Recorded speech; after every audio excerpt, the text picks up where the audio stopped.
আসসালামু আলাইকুম। আমি Mohammad Alim Al Razi, C category pharmacist, Aditya medical hall, পশ্চিম মোল্লা ট্যাক, দক্ষিণখান, ঢাকা। আজকে আলোচনা করব মামস রোগ সম্পর্কে। মামস হলো একটি ভাইরাসজনিত সংক্রামক রোগ যা মামস ভাইরাস দ্বারা সৃষ্ট। এটি প্রধানত লালা গ্রন্থি, বিশেষ করে পেরিটিড গ্ল্যান্ড এ সংক্রমণ ঘটায়, ফলে গাল ফুলে যায় এবং ব্যথা অনুভব হয়।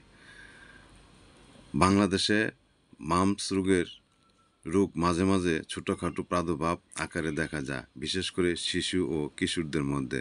অনেক ক্ষেত্রেই রোগটি উপেক্ষিত হয়, কারণ অনেকে এটিকে সাধারণ ফ্লু বা গলার ব্যথা ভেবে বসে। তবে এমএমআর টিকা দিলে এই রোগ প্রতিরোধযোগ্য।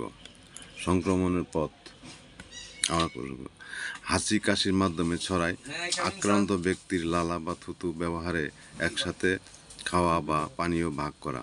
আক্রান্ত ব্যক্তির সংস্পর্শে আসলে লক্ষণসমূহ: 1 বা 2 গালে ফোলা, জ্বর, মাথা ব্যথা, গলা ব্যথা, ক্লান্তি ও খাওয়ার অরুচি, গিলতে বা চিবাতে অসুবিধা। প্রতিরোধ ও চিকিৎসা।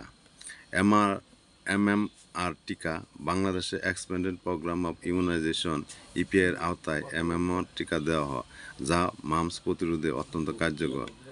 চিকিৎসা। নির্দিষ্ট অ্যান্টিভাইরাল নেই, কিন্তু উপসর্গ অনুযায়ী চিকিৎসা করা হয়।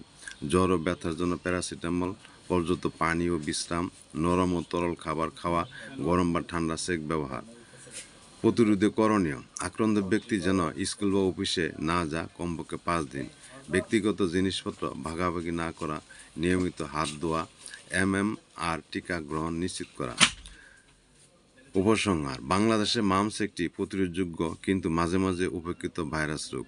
সময়মতো টিকা ও জনসচেতনতা বৃদ্ধি এই রোগ নিয়ন্ত্রণে গুরুত্বপূর্ণ ভূমিকা রাখতে পারে। বিশেষ পরামর্শ: যদি কারো মুখ বা গাল ফুলে যায় ও জ্বর থাকে, তবে নিকটস্থ চিকিৎসকের পরামর্শ নেওয়া উচিত। সকলকে ধন্যবাদ। আসসালামু আলাইকুম।